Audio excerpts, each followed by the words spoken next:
Hi guys, welcome back to the Earthly Delights podcast. Today we have quite a topical podcast for you. As seen as yesterday was National Worldwide Autism Dance Day. Well, we've got an autism podcast for you today from my good friend Mitch. Mitch is someone that I've known since I was about 16, 17. And he's one of the funniest people that I know. So I'm sure he's going to have some funny stories for us today. One of the best stories, which maybe actually I'll tell you when Mitch is on, because I think it's funnier when he's on. But hopefully, friends, you enjoy this podcast. Please welcome Mitch Hunt. How you doing, boy? Hello, Sebby. Yeah, I'm not too bad. And you? Yeah, not too bad, not too bad. I'm getting a bit grumpy now. with Sure, the those pizzas aren't coronavirus. keeping you happy. Well, exactly. I've been normally things that don't wind me up so much, because I literally cannot leave the house. They're starting to grate on me. So the one is my neighbor, for some reason, every time they brush their teeth, I don't know if it's a man or a woman, but every time they brush their teeth, they like do this thing where they spit it out. They're like, and then but they do it like 3, 4, 5 times, and it's like, mate, like if you're brushing your tonsils, I think you're going too far, Yes, like I'm all for 100%. I'm all for mouth hygiene, but I mean it's just a bit too far. Throat So I hygiene's get a bit too much. yeah, so I get woken up by it, and then I get put to sleep by it as well. It's just it's so annoying. Lovely lullaby. I know, and then like you said, the pizza things found. We all know the types, don't we? These really like physically fit girls, have the perfect bodies and everything else, and fair play to them. I wish I did, but all of a sudden tweeting, or worse still, putting their Instagram with their perfect bodies and then caption it like, "I'm so fat now because of Corona," and it's like, your photo literally shows me that you are like in pristine condition. I wish I could blame it on Corona. To be fair, it is a type of Corona. Why I'm out of shape, but yeah, the beer, not the disease. No, a worse kind. Yeah, I know. I mean, the thing is, I feel like you got to choose a lane. I've been in the chunky monkey lane my whole life, so it's just a lifestyle to me. 100%. Yeah. You can't be an Instagram girl and be doing all the gym stuff, which is commendable, like I say. And then when you feel like it because you've eaten 3 Pringles, call yourself fat. It doesn't work out that way. No, not at all. It's like, imagine if Bill Gates posted a picture saying like, "I'm so poor, he." It's like, what are you playing at payday? Here? I need payday. Yeah, exactly. It's like, oh, come on, boy, come on. Yeah. So I'm trying to not let this stuff get to me, and I know the answer would be, Seb, just don't go on your social media, but because I'm not allowed out of my house, it's just you just do it because I'm so bored. Well, yeah, I think it's proven this whole period is how much we take for granted. I mean, even people in the UK, where there's slightly different rules to what you're under in Spain, where you're not allowed to go out at all, apart from the essentials, and not in the UK when they say essential travel and you can go for a walk or exercise. You're not allowed out, are you? And people are abusing it in the UK. So yeah. I know. We're hoping that, like, hopefully in the next couple of weeks, they kind of lax the rules a little bit, and maybe we kind of get what's happening in England. I mean, because obviously all I can see is just my street. I can just see out my window. That's all I can see. It's all I have seen for about. It's not a bad street, but it's all I've seen for about the last 2 months. Like a couple of weeks ago, some policemen came by on a horse. And like Louisa, and I was like, Louisa, look, there's a horse, and I ran to the windows just to get some sort of like visual stimulation. I saw something quite funny on some sort of social media of, I think now we know what our dogs go through when you see them sat on the sofa looking out the window. Anything is interesting nowadays. 100%. I 100% agree with that. I just wish that I could go on walkies like these dogs, because at the moment I can't. Have sort of saying that, I can just see a lovely golden retriever walking past my house right now. Nice. You know how much I love dogs. I know, I love dogs. It's like I've been half thinking that we should get a dog just so that we can take them out for walks during Corona. Exactly. But yeah. Anyway, listen. Let's go straight into the main conversation. Obviously, it's not yourself that has autism, it's your brother. Yeah, that's correct.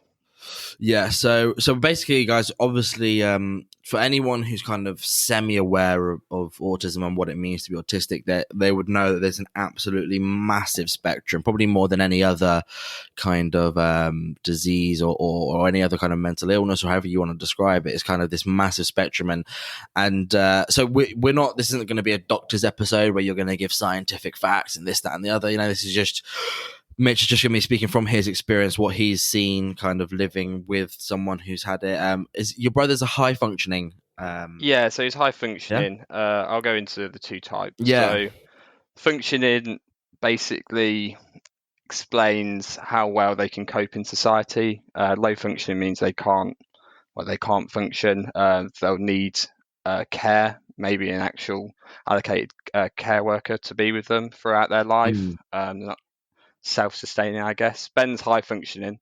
High functioning is it's one of the most interesting disorders there is, because there's so many people that you'll know and respect who suffer from. I don't even mean to say suffer from, to be honest, because it unlocks doors that most of us, most of the population don't have. For example, Bill Gates. He's one who has characteristics of autism. I believe Einstein and Steve Jobs did. So all of these people have done amazing things for society and have been successful in business and science. mm, They have a form of autism or high functioning.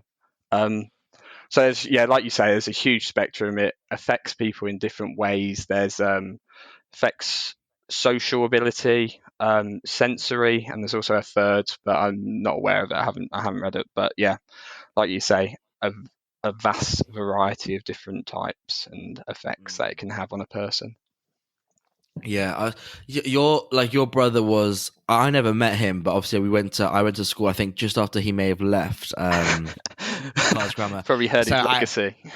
yeah, exactly. I heard fables of this Ben Hunt. And I'm like, oh, who's this character? But he was, I say was. I mean, he's still alive, but like from what I know, like he's a bit of a troublemaker. Is that fair to say? Yeah, exactly. And it is at school. I think I think that was by the end of his GCSEs.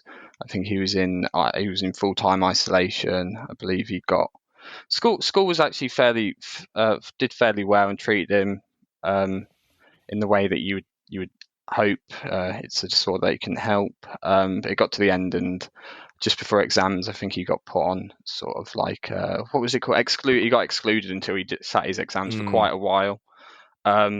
So there is some like stats on it, and I think autistic people. Let's just have a look. I've got a stat here.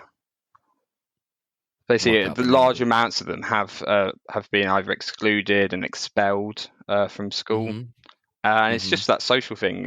One of the characteristics is just difficulty concentrating, listening, and understanding, expressing feelings, sensing and interpreting people's feelings. So all of the social skills, and in school, it's just one social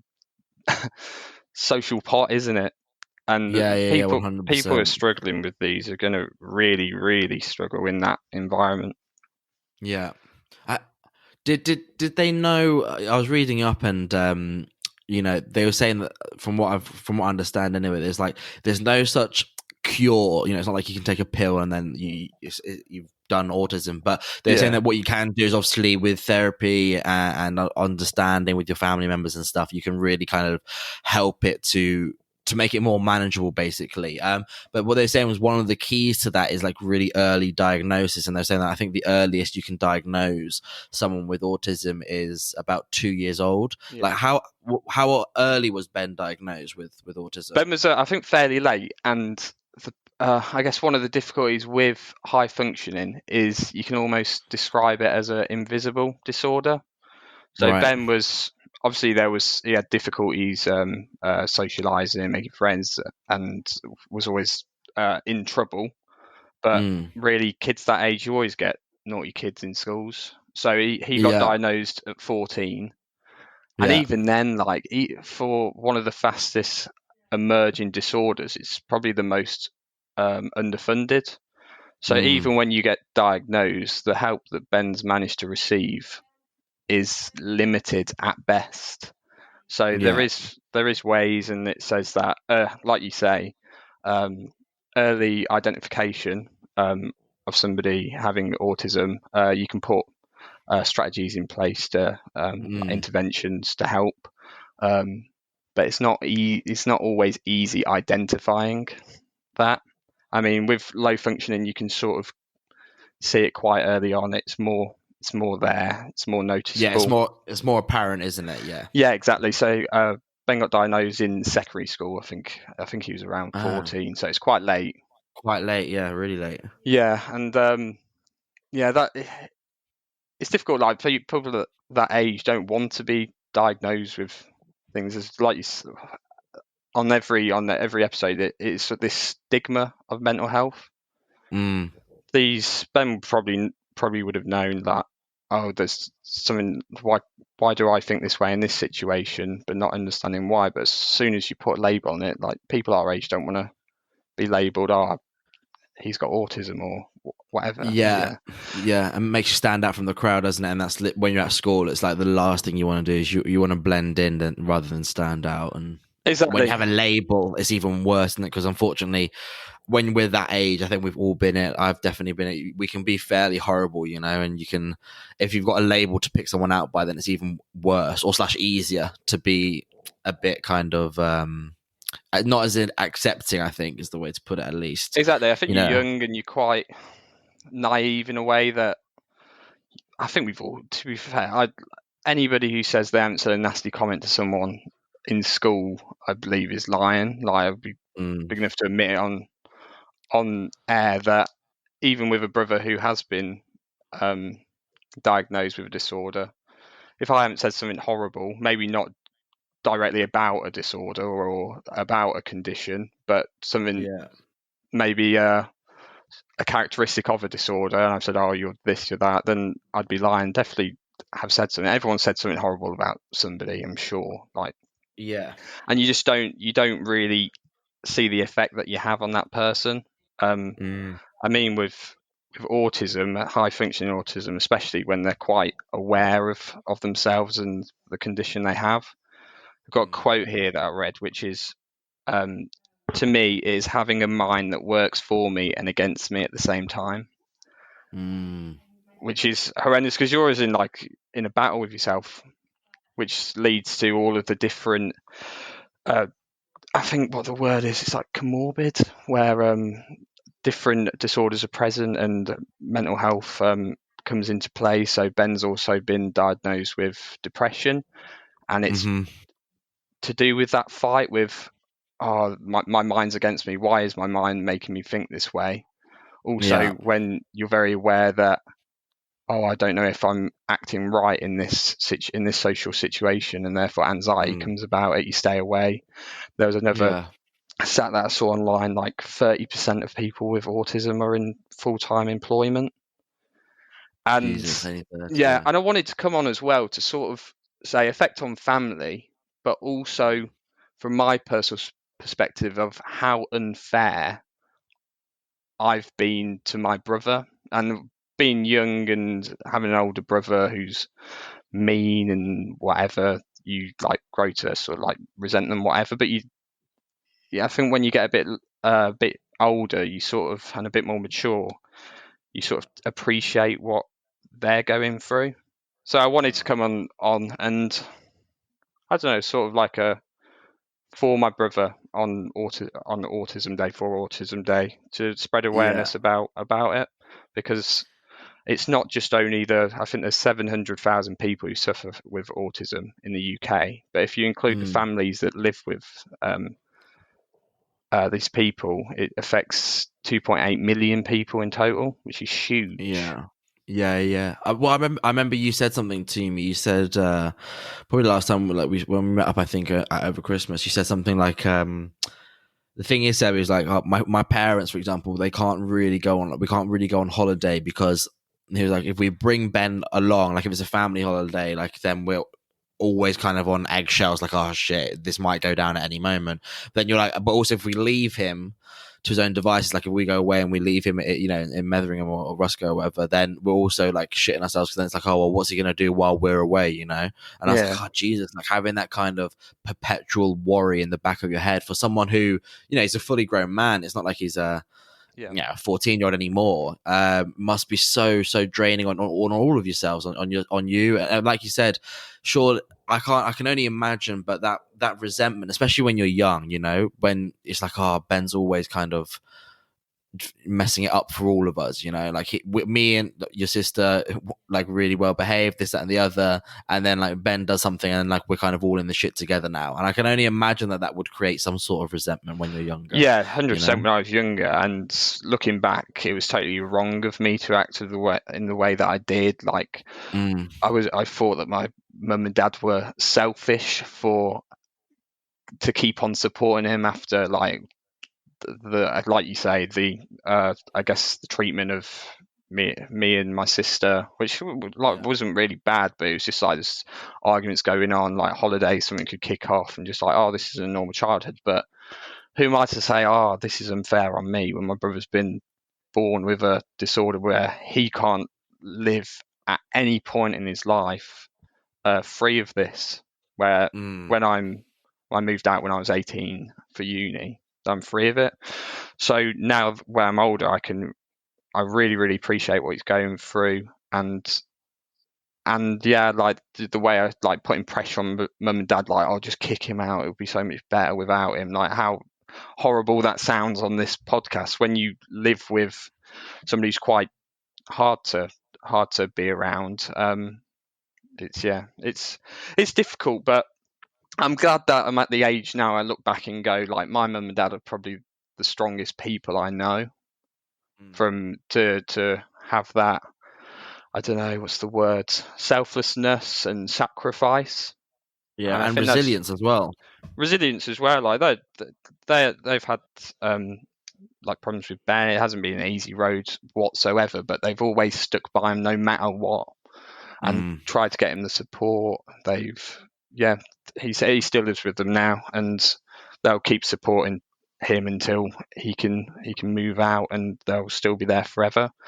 So I'm quite like proud to have the parents I do, and now that I'm a bit older and I'm a bit more read up about the whole disorder and how it affects people, like I feel sorry. I feel more like I should be like my parents than how I was, putting unfair pressure on them, saying, "Oh, abandon your child who's not choose to be this. He doesn't choose that the way he does."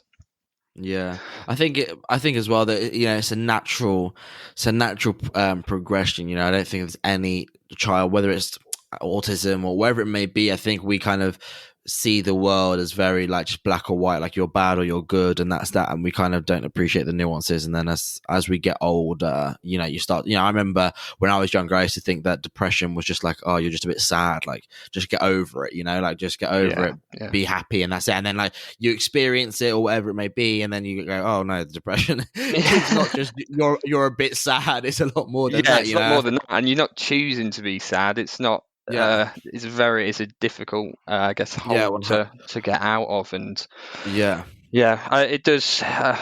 Like with age, you become less naive, and you start looking at the world through different people's different eyes, and your empathy improves. So I feel like I'm probably in the best position and the best relationship that I've had with my brother for quite some time, because of the change of my attitude towards it. Whereas now I'm a friend and a part of his support network. I like being part of his support network. Like, he is such a nice person. It's just it's situations that he can't cope in. So like very conscious to get across in this podcast. This is the stories, obviously, that I'll tell. Like, oh my God, he sounds like. But I see it as me, my family, with my brother, and we're fighting against the disorder instead of, oh, I don't like Ben because he is the disorder sort of thing. So it's separating him from what he's suffering with. yeah, he has autism. He isn't autism, you know. Exactly, and Yeah, there's no choice in it, which is just sad. And yeah, who am I to go? Oh, I'm not going to have any effort on you because yeah, it would be just so unfair to do it. yeah. That's what I was To like bring it before. back, yeah, well, I mean, it's good to see that you've got to that stage where you can now kind of be there and like you said, be part of his support system. Just to bring it back, Mitch, for people who maybe aren't aware, or like when you're talking about like these episodes and like these stories, like can you name a few? Can you give a few examples of like what's happened where you go, oh, like if Ben, this is like Ben, a classic Ben, like this is just what he does, or whatever Yeah, it may be, where you go, that's oh yeah, absolutely you know what I fine. mean? Yeah, so one of the main points that people with autism suffer with is changes to routine. So on holidays, Right. he basically at the start of every holiday there used to be a big episode, and we went to Butlins, and I think it was to do with Ben's autism, not the state of Butlins, but we Yeah. we got into the apartment, and he was obviously on edge. He was quite nervous. He didn't know how to act with a new place. Butlins is quite social. You're always in big crowds and stuff. Mm. I think he flipped basically the whole apartment upside down. And when we were out unpacking, and you could just tell he couldn't cope there. So that's one. That's like change. Just go in and going, wow, and it got to the point where you're just like, well, we expected this. So Yeah. is what's going to happen on holidays. Just the change of scenery. It's really hard to cope with. Mm. The worst points was like family and social events. So, for example, the Christmas just gone by, I've gone back from work. I don't really go back home that often now, but went back for Christmas. Nan came round. She lives in Birmingham, so she doesn't really she can't really travel up. It's a couple of hours, that much. So me and no, it wasn't this Christmas. It was last Christmas. Right. The Christmas before. Um, and you could tell like he was boiling Mm-hmm. up, and me and my family know how to deal with it. When he's at boiling point, you sort of give him the space. So we're all sat down for Christmas dinner. It's happy Mm. times, and looking on social media, everyone's having a great time. And so gets to this point where Ben's obviously struggling. He basically flips. He lobs his dinner on the floor. Other people's dinner. He starts lobbing glasses around. So we all go out. I think it was like a basically ruined Christmas, basically. But it's those social events with new people in the house, and I guess structure and sitting down at a table. It Mm. feels for Ben, I can only imagine it feels quite confined, and almost like claustrophobic in a Yeah. situation you don't want to be in. So obviously that Christmas was ruined, except for Buddy, who got a few turkey legs. Buddy's the dog. He basically got like four Christmas dinners in one day, so he had a good time. It's always some sort of positive, and then Yeah, always one silver lining. yeah, exactly. Well, you take all these, I guess, horrible events. Obviously, Christmas is for family and a big day in everybody's year, and special day to spend time with your family, have dinner. It was obviously ruined. You go on Instagram, see all these families having great times, and you think, oh, I wish I could have that. But when you look But then back, and yeah, just like bring sorry, just to interrupt there, but like for example, you know when he said like, oh, he lobbed the plate on the floor with all the food on it, like how does it happen? Like what is he just sitting there? And it's I'm just trying to, so for example, I can't imagine it because I've never I don't really, I'm not, maybe I So have. yeah, it How follows does the it same happen? sort of sequence where Right. he'll start trying to get attention Okay. on himself. I don't know if that's a coping mechanism, if he's trying to sort of give us a sign that he's struggling and whatever. So he starts misbehaving. I think he'll just like tease my sister or stop like just annoying people, doing stuff to annoy, starting arguments.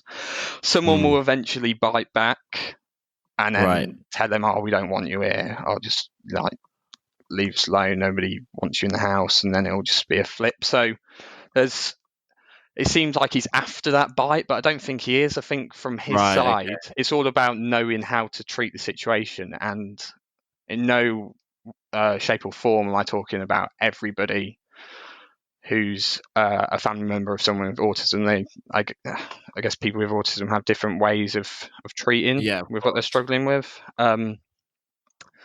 Ben's is that. I don't know if it's a sign, but it's the support out there is as much for people with autism coping, and also families how to cope with situations when they come about.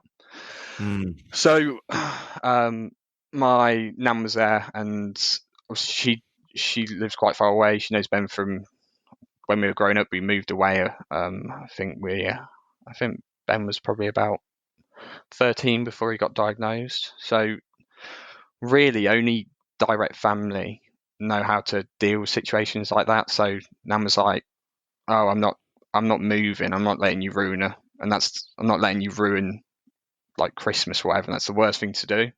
So at that point, when the argument breaks out, the best thing is what's the word, damage limitation, sort of. You go, fair enough, we'll give you space, it's not the way like you want Christmas to go, but you appreciate who you're living with. Situation. Yeah, exactly. And you go, well, this is going to happen because this isn't Ben, this is autism. As I keep going back to segregating, saying I don't want to fall out with you, but I don't want to push you into something that the autism will make a huge argument and just ruin the whole day. That day it did blow up and the day was ruined. But like since, I think we've all learned how to deal with it, and it's definitely a better household than it was before knowing. I guess we were quite ignorant to it. Oh, you've got autism, but I used to say to my mum, "Oh, autism's not real. Like he like there's things called personalities. Ben's just a dickhead or whatever." But I used to be. I didn't read up about it. I didn't want to read up about it. I didn't want to give him an excuse for the way he was. I wanted him out of all of my family's life. I wanted a happy life. But how unfair would that be after reading and being less ignorant about the disorder? Yeah, it's crazy. But there's more, like every holiday, Easter, birthdays, it was always the same. Things would just blow up, and it got to the point where like we grew distant from family, I guess. Right. Like there was we used to go sun ties with family, and then Ben would always used to play up, and there's a few bad times on holiday, and then the family sort of was like, oh, like we want to come and see you all, but like it's just going to be ruined, and what's the point? So and it was all about that thing where sorry, I was going to burp, and I thought that'd be rude, so disguise it with a cough. Where it took me 10 years almost to understand autism, understand and appreciate that what my brother's going through. If people don't live with Ben, they're obviously not going to realise. So I appreciate everyone's point of view, saying, "Oh, Ben, why does he act like this?" And I guess people won't know. People won't know until they actually, I guess, really see it from his point of view, read about autism, and I don't blame anyone not to. It took me 10 years to actually try and understand it and not give my brother an excuse, but understand why he's understanding acting.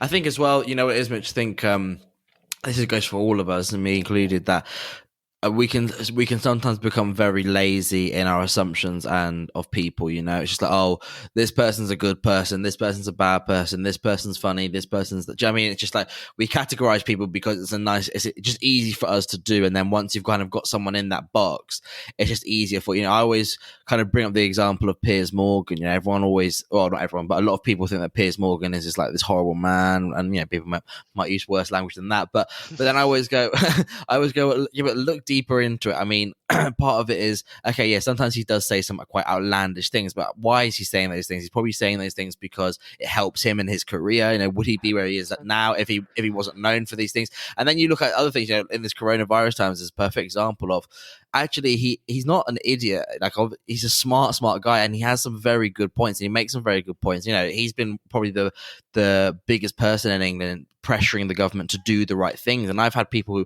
who've come to me because they think I'm a Piers Morgan supporter. It's not that I'm his supporter. I just know that sometimes he makes good points that I agree with, and sometimes he doesn't make good points. But I'm not going to categorize him as, oh, he's just an awful person, you know, or he's a dickhead, or whatever the vocabulary you want to use. And so people come up to me and go, oh, I've been really surprised by poor Piers Morgan in this coronavirus times. And I just think that's a perfect example of where people have just written him off, you know. Yeah. And it's the same. It can be the same with your brother, or, you know, someone who maybe is depressed. They go, oh, he's just upset all the time. And it's like, no, like there's deeper levels. But the thing is, if you go down that road of like, okay, well, let's actually analyze this person properly, and rather than just calling him one thing and putting him in a box, it takes a lot of effort and it can take a lot of time.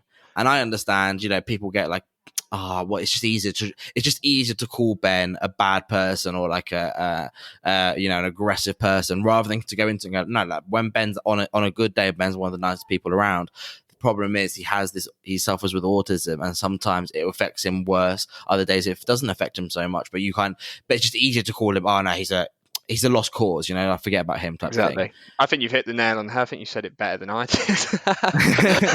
Yeah, it's totally that. It's not taking time to understand the buried motives or the buried reasons, which I think people take things at face value. They don't go, why is that the face value? What's behind that face value of that action, of that attitude, of that behavior? And I mean, it's because it's time consuming, it's effort. It is, yeah, that's what it is.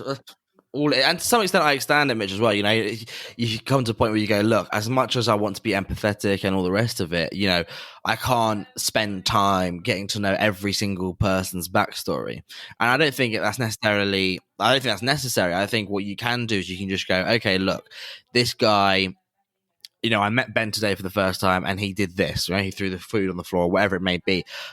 But I think even if you don't want to necessarily go into it, just to acknowledge the fact that you go, okay, well, there's probably more to this story. Like, he did this. It's a bit of a dickhead thing to do. But the chances are there's probably more to the story. And just leave it at that. But at least you have that empathetic feeling where you go, oh, there's probably more to this. You know, I always think no one is, we're all like capable of doing some very horrible things, right? But no one is the worst side that they portray. Like, I've said and done horrible things in my time. You know, my parents have, my sister has, my best friends have, but that doesn't mean they're bad people. You just catch them on a bad day in the wrong situation, and anyone can show a bad side to them, you know.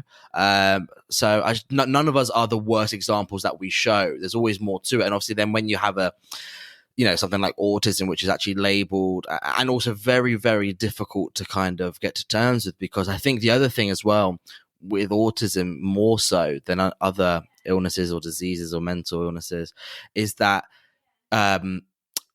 it's not one box fit one shoe fits all, you know. Like, so you have someone like Ben who, like you said, is high functioning, but then even then I remember I watched a documentary ages ago now, it's coming to mind, where someone who was autistic, they took them up in a helicopter over London, and they said, like, right, take a snapshot in your own mind of the view, right? And what they did is they took a photo next to him. They didn't the guy didn't know that they were taking a photo, and then they said, right, the guy was a painter, the autistic guy was a painter, and then anyway, they came back down to London, and then they right, paint that view that you had in your mind. And so he painted it, and he got it perfect, like as in perfect. Every detail, that not just like, oh yeah, he did Big Ben well. No, like every single detail, like the minute hands were perfect, the cars were the right color. Do you know what I mean? All of this stuff that you and I would have never have got that in a million years. Doesn't matter how good we are of a painter. And so then you look at him, well, he's high functioning autism, but he's completely different to Ben. And then you have low functioning people. So it's so time consuming to kind of get your head around that, you know, that it's just easier just to go, oh, well, he's just this type of person. He's just aggressive, you know? Yeah, it's just his personality. And it's because autism is it's just so vast that it almost is like a personality if you suffer from it. Because there's no two types, there's no the same two people with the same autism. There might be some similarities, but that's the same personality. Like, people have certain characteristics, but they've always got some sort of uniqueness, and that's the same with autism. So Ben, like the person you described about this London snapshot. So, example of Ben being similar to that is, so he went into an interview and he's never been able to hold down a job because of the social side of work. Again, similar to school. But he sat in an interview and it was gas turbines. And normally you go in, and he was going to go in at apprentice level. He managed to say how a gas turbine was manufactured from start to finish, and someone came out and said, the interviewer came out and spoke to my dad, who also works at the place, and said, it's one of the best interviews we've heard. One of the best interviews we've ever sat on, the amount of detail they went into. That was Ben just watching. When he's committed to something, that is tunnel vision, which is another, I guess, another characteristic where you can concentrate on one thing and that is all you concentrate. The reason why Einstein was so brilliant, because he had tunnel vision on maybe a mathematical puzzle equation he was working on, all that. So, but then you also get to the social side. So you get in, you're amazing at these things, but the social side or the sensory side or different impacts that you may be suffering from sort of let down. So your ability is just heightened in one place, it seems, and then on the social side it's less. Yeah. I was also doing a bit of reading, and it's kind of interesting that boys are actually a lot more prone to being diagnosed with autism. I think the stat was 1 in 4, which is kind of I don't know why that is. Maybe I have to have a doctor on here, but it's interesting because my girlfriend Chloe, she did psychology and then she's doing speech and language, and autism affects speech and language as well. I think a high percentage of people suffering with autism can't actually speak, and those are the low functioning side of the disorder. And she said that women have better coping mechanisms, so they may still have it, but they're not diagnosed with it because they can cope with it better. And this is where early diagnosis, when you identify it, you can put in intervention and I guess coping mechanisms, and you can really help it. But women naturally can cope with it better. And I'm not sure why, but that just seems to be the case. I mean, it seems to be the case for most, mental illnesses, is that women, whether it's depression or whatever it may be, women just seem to deal with their feelings and their internal emotions a lot better than men do. I think we kind of wild out, when it's kind of you can go to any playground at any time and you can see this kind of unfold, which is like when a little boy 4 years old gets kind of frustrated or whatever, his first kind of instinct is to destroy, like, I couldn't build the sandcastle the way I wanted to, so I'm just going to kick it all over. Whereas like a girl that's just not their instinct. And I think that's a very simple form of things, but I think that kind of replicates and it kind of follows you out throughout life if you don't work on it. It's like, this doesn't work out, let's just get into a fight. Women don't, in general anyway, they don't necessarily get into fights when they don't agree with someone. They'll kind of maybe have an argument, but they'll try to explain their point of view, whereas the men's first thing is like, I'm just going to smash you to bits because we disagree on like football or something, and it's like you see this getting played out, and then obviously you put autism on top of that, it's even worse. A question that I was just thinking about, you're talking about the social side of things, and one of my biggest helps has been in my own kind of mental battles has always been friendship. Relying on friends, meeting up with friends, talking to friends, whether it's a phone call or face to face, just always makes me feel better. I never regret meeting up with a friend ever or talking to a friend. How is that with Ben? Because I imagine, we were talking about not having as much empathy when you're younger, and obviously most of us create our friendships when we're younger, and then kind of like, hopefully if you can carry them through until your older age. How is that with Ben? Like, has he got a kind of a steady group of friends that he's always had to understand him, or is it like constantly chopping, changing, and then the minute he does something, in a club or wherever it may be, they go, oh no, and they ditch him again, and they have to start the process all over? I think for Ben, it's been quite tough. So when you suffer with no, like say, limited empathy and social skill, it's quite hard to make those friends in the first place. And also, I think he's been dragged into a bad crowd. Like, Ben's not a bad person, but some of the crowds that he's been part of are not great. So I don't think he has had the friends who would support him, Yeah. even if they did know. And the ones that do know, they don't care. It's quite well. I don't like. Not really sure, but he doesn't have like that support network. His support network is his family. Maybe that's the thing that he would have really benefited from, like a trusting friend that he can go to. If he's fallen out with his family, then he can go to this friend who he trusts. So it is difficult in that, and that's where it all leads to. There's I guess a relationship between autism, depression, and anxiety because of all Yeah. these reasons. I mean, like you say, like you meet up with a friend, you feel better. It's almost like a natural, like exercise endorphins. Like when you meet up with a friend, maybe your endorphins are released and you feel better. Yeah.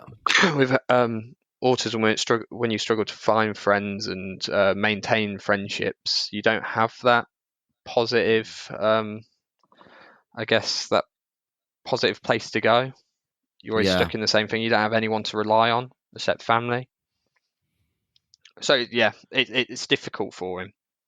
Yeah. How is it when I was just thinking, like, I'm just trying to like correlate my life to his. I'm just thinking, like, when you grow up and so obviously he got diagnosed at 14, but then maybe 15, 16 people, that's when you start to drink, start to go to house parties and so on and so forth. How was it with him? Like, how does he, like, substances, like whether it's drugs or drink, like, how does that, for example, if he was to smoke a joint, would that mellow him out, or does that actually do the opposite? If he has a drink, some people have a drink to calm themselves down. I've had a bit of a stressful day, let me have a glass of wine. How does that work with him? Does that I kind think of some of his probably worst happenings have been involving drink and drugs and stuff. But yeah. that's what I mean by the wrong crowds. Ben could get stuck into a good thing, and another characteristic is wanting excess of things. Right. So if you're with the wrong crowd and you've been accepted and they're doing this bad stuff, you're going to try cling on to that and go, oh, this is how I'm going to be part of something, be part of a friendship, be part of feel like you belong in society, which is, Yeah. I guess, what Ben misses, and it is quite sad to see. And if they're doing drugs and drinking, whatever, then Ben wants excess. He wants to make sure that he stays in that Right. circle. So if obviously the right friends came about and they did good things, I don't know, like football, or Ben would love football. I mean, Ben loves football anyway. It's just not blaming it on his friends. They just enjoy things that maybe aren't good for Ben, and Ben likes to do things to excess. So Yeah, I mean, but if you think about it as well, though, talking about the friendship group, I think that's a really important point because not just autism, but just in, I mean, real life. I mean, it's for, people who quote unquote are normal, whatever that means. But, like if you have a good group of friends who, do good things and are positive people and so on and so forth, you are just going to become a more positive person. That's just facts. And if you surround yourself by negative people who maybe are doing things that maybe the law wouldn't smile on and so on and so forth, what are the chances that you're going to be the next best football player when you're surrounded by gangsters? Like the chances are you're going to become a gangster. Whereas if you're surrounded by people who love football and that's all they talk about, is all they think about, they just play football constantly, the chances are you're going to play football a lot of the time. And so then if you put autism on top of that, it's just heightened, like you say, because it's that feeling which all of us can kind of relate to, but then to excess. Yeah, exactly. And I think that when you're in your teenage years, you sort of have that rebellion against your parents as well. So the people you're Yeah, of influenced the course. most by are your friends, and if your friends aren't doing the greatest things, like you say, the chances are that you're going to be doing the same things, which are bad. So that's 100%. why I Yeah. want to be there for my brother. Like I genuinely, unconditionally love him, and I want the best for him. And like in the past, I haven't been there for him at all. I resented him. I sort of abandoned him, but it's a totally wrong thing to do. So life going forward, I just want that relationship to be there, and I want him to have a fair chance at life. Yeah, of A course. fair chance to have a healthy and positive life, and to help him overcome the mental health issues that have came from the mental disorder. Yeah. What I was going to ask as well. Obviously, I know he's got a kid now, right? Yeah, he does. Yeah. Has that helped at all? Like, I don't know, kind of maybe shifting his perspective and his responsibilities onto like the child and kind of making that the center of his universe. Has that kind of helped him at all, or is that kind of neither When here nor I there? see him with the child, he's probably he's got the most natural paternal instincts. Yeah. And it's because I don't know why it is, because he's a really, really good dad. And he doesn't really get to see the kid that much, Mm-hmm. which is sad. But when he's with him, he's really caring. He's so different to how you would imagine. When I say all these different struggle with social, you expect him just to go, "Oh, can't be asked with that. It's not what I don't feel comfortable doing that. This is a lot of responsibility." But no, he's nice to watch, and I think he's probably more paternal than what I'd be. I don't know actually how I'd be, but like I'd aspire to be like Ben Yeah. as the role of a father. Yeah. And what you were talking? Well, we were talking kind of off air about like how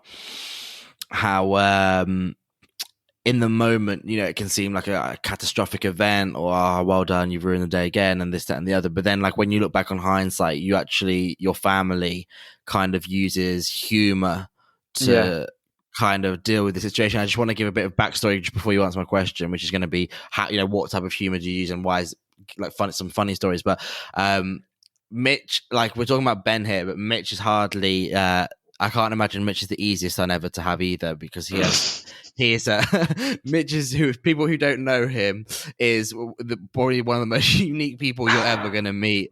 I probably have And autism like, too, so and just to show like kind of what kind of a madhouse the Hunt household was. This is still to this day is the funniest story ever, and I think it will my dying days will be the funniest story I've ever come across. But one of the Mitch's funniest story in my mind, Mitch's best moment, which he will never peak for as long as he lives, was that was it your, correct me if I'm wrong on this story, right? But that your mum found some pills in a cupboard somewhere in a drawer or something. no, it was my brother who found the. Oh, your brother found the Brother pills. found some pills in my I think it was my like chest of drawers.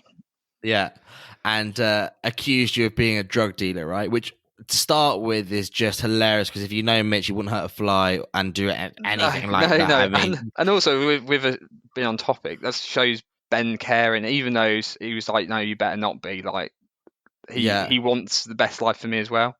I don't. yeah, that's Yeah, his paternal side coming out. Yeah, exactly. He really does and care. yeah, and so then he accused you of being a drug dealer, which you would be the worst drug dealer in the history of humanity. But anyway, your what I found the funniest thing is obviously you said, I'm obviously not a drug dealer, like, these aren't drugs. And so then when he questioned you, okay, if they're not drugs, then what are they? And instead of you going, well, I don't know, but like I promise you they're not drugs, and that be the end of the story, your kind of conclusion was, I don't know, but to prove that they're not drugs, I'll take them. Which to me is just, the logic is so flawed, because it's like, well, even if they were LSD or whatever it was, all that would mean is that you've taken LSD and now you're going to be pinging in your house. It doesn't mean that's no like proof that they're not drugs. Anyway, you take these 2 pills. How many was it? Was it just 2 or? Well, it was a whole not like a test. Like, is it what are they called? Vials? No, Right. I don't know what So they're called. so you take like you take like I a take fairly large. one. I take one, but there's a few in there. Okay, so you take one to prove that these aren't drugs. However that proves, I don't know. Anyway, long story short, Mitch ends up in hospital. Is it you get your stomach pumped, or they have to like clear your stomach? No. So what I took was after I took it. So I thought they were these placebo sugar pills that my friend's mum used to give him when he was poorly. It was like just these balls of like sugar water, which has been hardened, and I tasted them. I was like, that doesn't taste like sugar. I was like, I'm going to swallow it anyway because I've got to prove a point here. Like, this tastes like salt. It turns out they were pills for the fish, cleaning the fish tank. And it has a chemical which is potassium chlorate in. And Izzy comes in saying, "Oh, those are my fish cleaning tank tablets." I was like, "Oh, okay." And Ben starts reading it. He's quite worried about me. He starts reading up and going, "Oh, Mitch, have a read of this. Like, we need to get you some help now." I was like, "Why? Like, it's the smallest thing ever." And he's read potassium chlorate. If digested, possible symptoms and consequences, if that's the right word, are starts off nausea. I'm like, oh, okay, fine. Dizziness, and then it starts getting more and more serious. Liver failure. Liver failure, cardiac arrest, stroke, and then the last one, death. And I'm just like, wait a minute. So, and then okay, so this, when we've read all this up and whatever, Ben's, I need to ring an ambulance for you because like this is serious. This could be quite serious. Rings ambulance. They said, oh, well, we can't get to you right now. So Dad has to come home from work, pick me up and drive me to the nearest hospital, which, you know, in where we're from, can take a while to get to, in the middle of nowhere.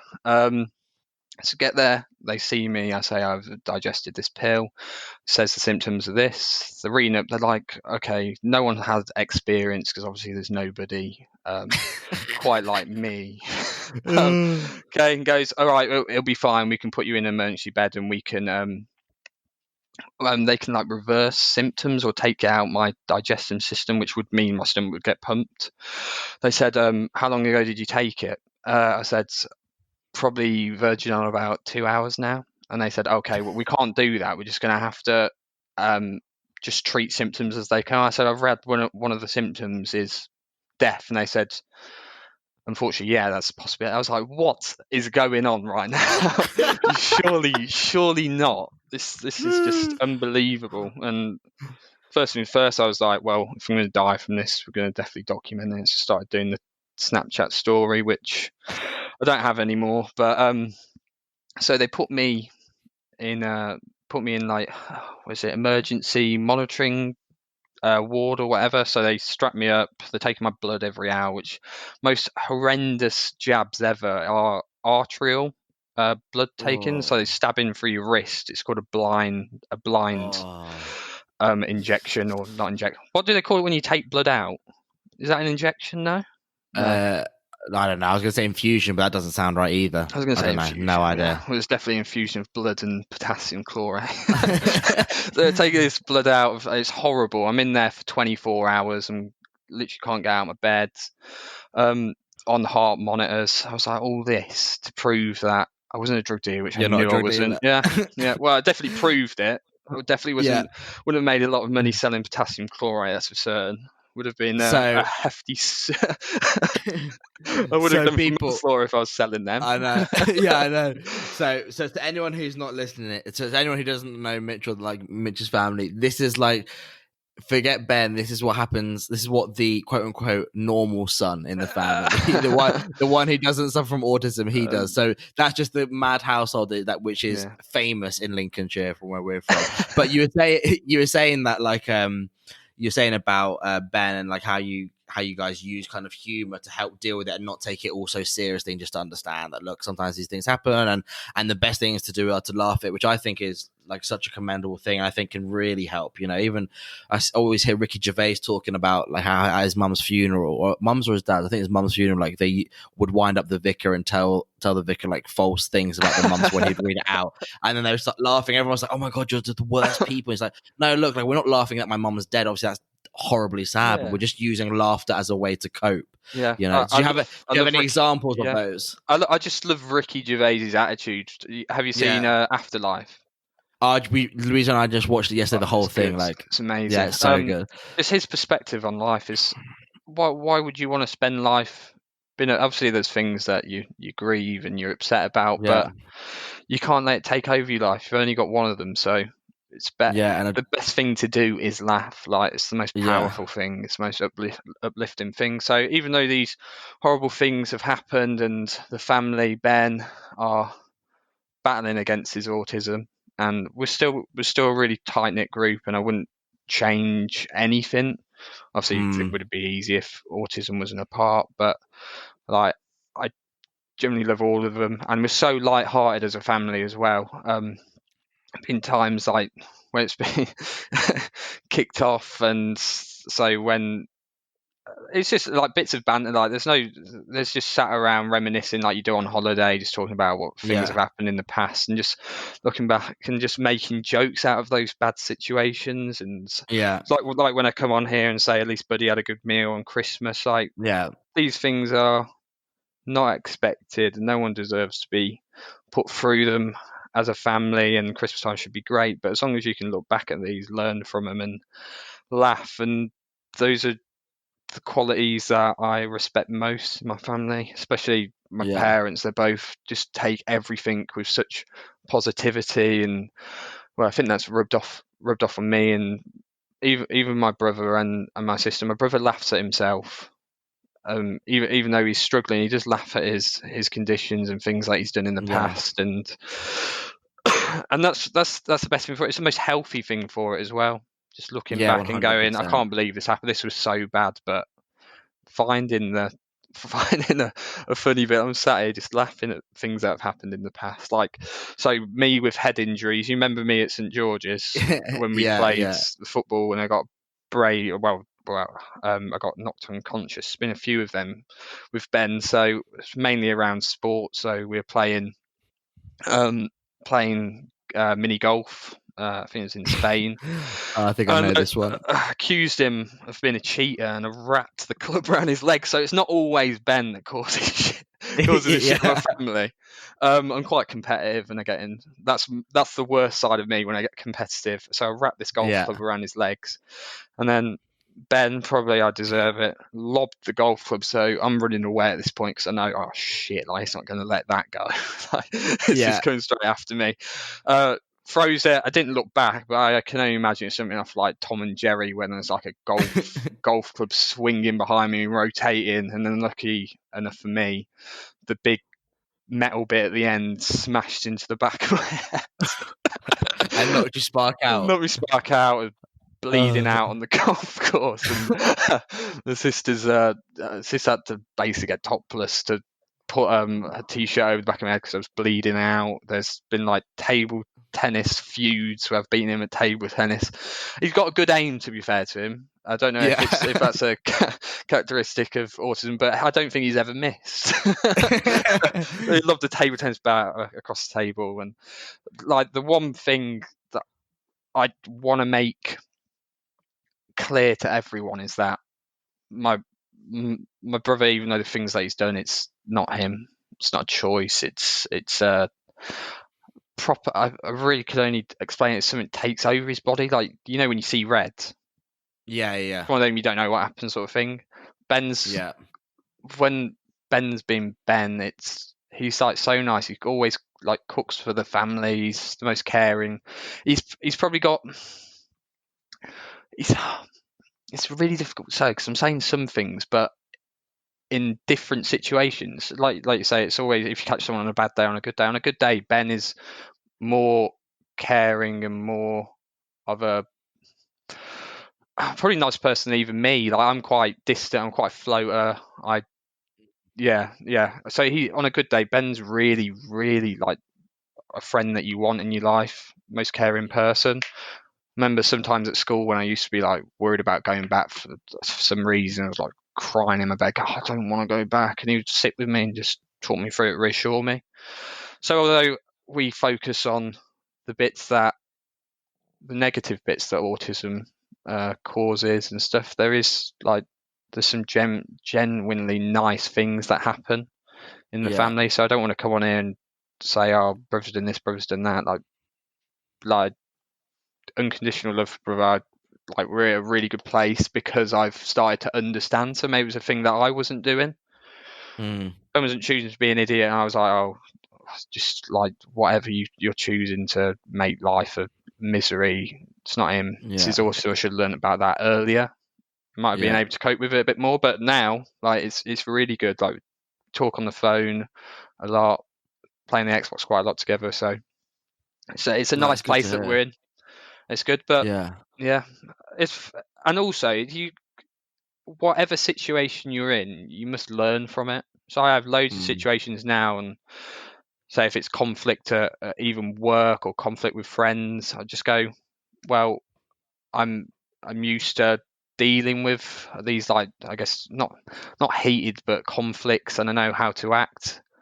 Like, Dad's obviously Dad is a manager at work, and he has learned so much from, I guess, in a way, managing Ben, because parents basically manage you, don't they? Yeah. Try and get the best out of you. He said, I've learned so much on how to deal with conflicts at work and situations. It's just learn from, even how bad a situation is, just learn from it. So when you're in it again, or when you're in something similar, or a situation that relates to it in some way, that you learn from it and you can deal with it in the best way and remain positive and get the best outcome from it. So I mean, 100%. And I think the more and more I have these conversations with people on this podcast, there's like one key theme that kind of just always comes through.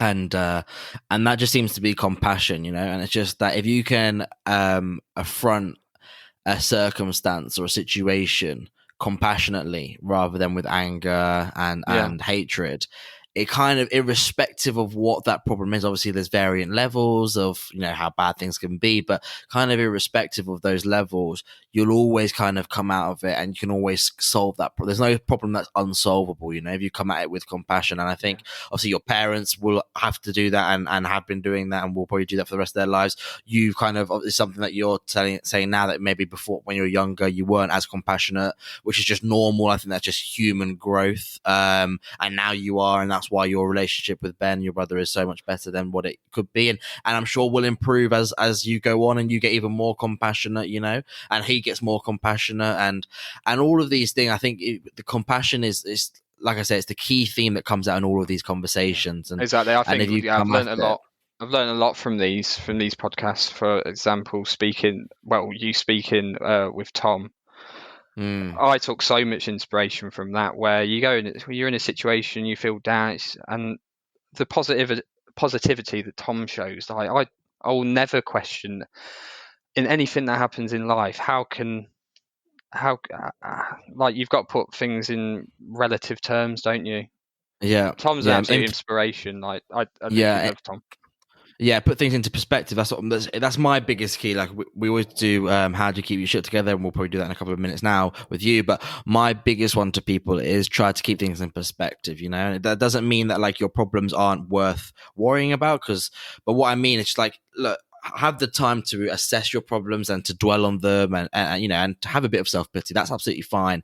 But just try to make sure that, because, I think actually in Afterlife 2, Ricky Gervais says it's something along the lines of, like, grief and all that type of thing, and dwelling and self-pity can actually become addictive because you know where you stand with it. And I think the thing is with me is just keep perspective, so if you have a problem, for example, Ben, Ben can, or you have an argument with Ben, obviously, you have the right to be annoyed and to be upset, and whether that's obviously fine. But then it's just a thing of, like, okay, well, I can't let this carry on forever, and keep things in perspective. And for me, it is thinking about someone like Tom, and when you go, God, if they can be positive in their journey on life, then I have no reason not to be, and it really kind of helps me kind of put things into perspective and keep things in gear. And that's what my biggest thing is. And that's what it's all about. That's why we have these conversations, is just to get people who, maybe, for example, on this one, autism, I don't think people speak about it that much. Like you said, because it's probably, especially if you're high functioning, it's almost an invisible kind of disease or illness. And so people don't, it's like the thing with depression, I think depression has become popular now, but beforehand, again, that's almost kind of invisible because people can put on a really good front. I remember when I was, quite depressed at home, and I was, me, I'm always the happy-go-lucky guy in our friendship group, and then I would never have an idea that you exactly, ever suffered with 100%, because I thought that was my role, within the friendship group.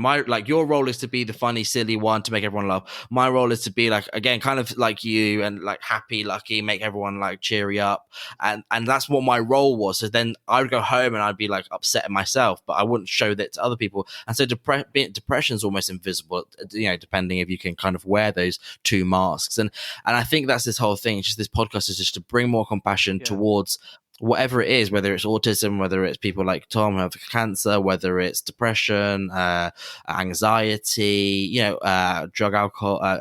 drug addiction or alcohol addiction, all of these things where we can, instead of just writing people off, oh, he's a lost cause, oh, there's no point anymore, oh, that's it, just forget about that person. Come at it with compassion and you'll more than likely solve the problem, Exactly. And there's so much learning, and like I really push people to keep listening, because it seems to be always the same answer where it comes back to compassion, but it's from loads of different problems. So with and it's all about talking as well and being open, and this podcast really provides a platform for. So I never thought I'd come on and start speaking about brothers. We're always quite private, and I didn't want to talk about it. I didn't want to open up about family life, which was struggling, and I didn't want to badmouth anyone. But the thing is, like, when you come on, you sort of have that feeling to, like we said, to actually think about what someone's going through and going, I'm not choosing to be like this. It's really calculating your feelings, calculating what someone else might be going through.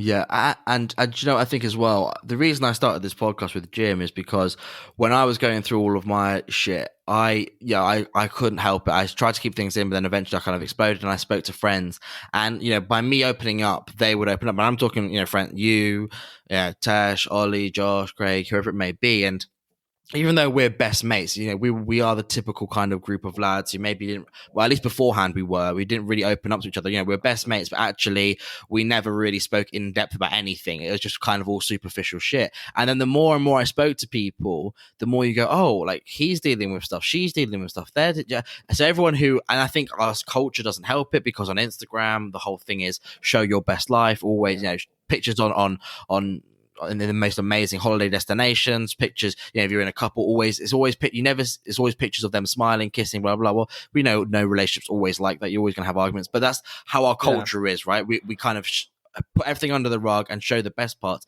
And when I had these conversations offline, I realized that almost everyone had something they were dealing with, right? And so then I thought, well, if this is the case, there's going to be so many more people. And since doing these podcasts, I'm sure you're going to have people reach out to you after this one, people who I've never spoken to ever, or who I haven't spoken to in years, or whatever it may be, reach out and go, oh my God, that podcast that you did with this person or this person really touched me, really kind of hit a nerve, and blah, blah, blah, blah. I'm going to carry on listening or whatever.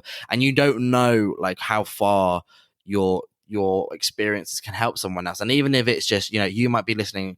So there might be someone who listens to this now who may be in Mitch Hunt's shoes when he was 15 years old. And maybe they might go, oh, well, actually, you know what, maybe I should be more understanding towards my brother or sister or whoever it is, my cousin who has autism, and I just think if we can all kind of take that lesson, then that's why we have these conversations, and that's why we'll continue to have them. There's loads of transferable learnings from each of these episodes in your podcast.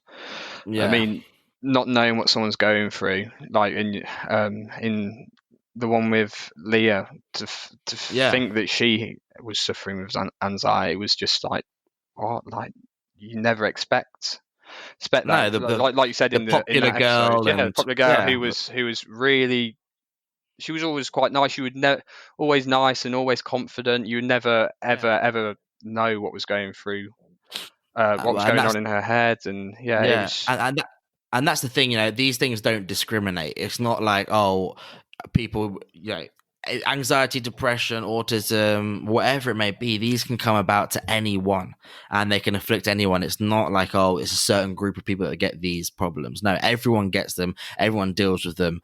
And so the more and more we talk about it and make it just natural, because the whole point of this podcast, which is why we do What's the Crack at the start of this podcast, is that what we want is we want people in their own lives to say, oh, well, what's the crack, or however you want to say that question, how are you, but to actually want a response rather than going, hey, what's up, and then just start talking. No, ask them, like ask your friends, hey, what's up, and expect, like, really kind of want a response and listen to that response, and if they go, yeah, I'm good, go, are you actually good, like, really? Or, and if they are, absolutely fantastic, but delve a bit deeper, because sometimes people need that push, Majority of the time they won't be. No one has a perfect life. No, exactly. And so if we can just all be there for people, then that's what it's all about. Just before we end on this, I just want to how do you get your shit together? So I'm going to play the little jingle so you can maybe get your answer. And then you can maybe share some little secrets with us. Ready? So I'm just going to play the beautiful jingle, which is how do you get your shit together?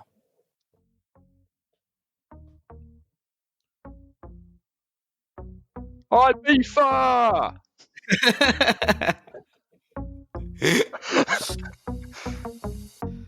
Yeah, boy. Let me do some MCing.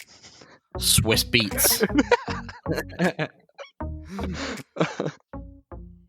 Okie dokie. Right. So, Mitchy boy, if you want to tell us how you, through your experiences, have learned to keep on top of your shit, that would be... So, personally, my poison is idleness. I can't deal with it, so I'll just stay busy in whatever I'm doing. Identify something where if you spend hours doing it and you come off it and go, what have I just done? I feel like in a slump. Spend as little time doing that and more time on the things that energize you. So in my life now, there's obviously an accountancy qualification that I'm doing, things that are productive. So work's productive, accounts, things that you generally think that add happiness to your life and are of benefit to you. Try and do as much as that. On a bit more specific, I, like you, started doing yoga, which I've found out that most unflexible man in the world, probably. I think probably a breadstick's more flexible than me. But it's all these things which just make you feel nice, and just focus on those things. Don't always think, as we've spoken about earlier,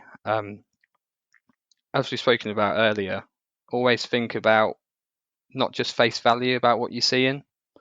Always take a pinch of salt with if you do spend an hour for Instagram and you're going through a hard time, you're reading through Instagram, everyone's got a perfect life. Think that is face value. There's more. Yeah. There's a buried life sort of thing that you're not seeing. Learn to laugh as well. I mean, laughing is the most powerful thing, and also just take the mick out yourself.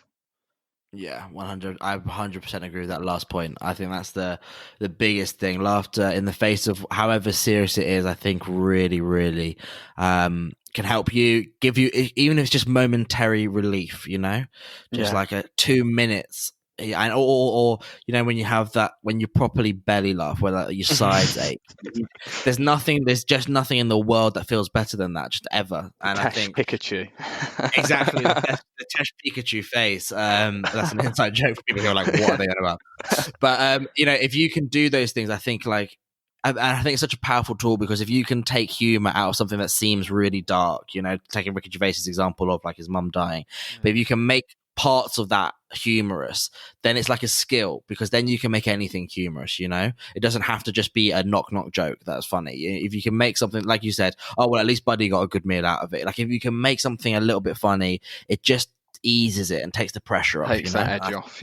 Yeah, I think that's such a good one. Yeah. So don't leave be it on ashamed. that one. Yeah, sorry, it's just one thing. Just don't be ashamed of any thing that you think you're alone on and that you're struggling on. Don't be ashamed that you're struggling. Just talk about it, be open about it. You'll find that people are struggling with the same thing, and more people who are struggling with it, there's less to be ashamed about. 100%. Well, that's beautiful. We'll leave it there, Mitch. Thanks so much for coming on and thanks for talking having about me. your brother. I think it's been really insightful, and hopefully, guys, if you've liked this, like, rate, subscribe. It really helps us to get this message out there. The more kind of 5-star ratings that we get and comments that we get, the more Apple and Spotify share the podcast to other people. So really, please do that if you've enjoyed it. Pass this particular podcast episode on to anyone who you think may benefit from this, or who has autism, or knows of someone who has autism, and can maybe help them kind of understand it a bit more. But until next time, guys, keep safe. Bye bye.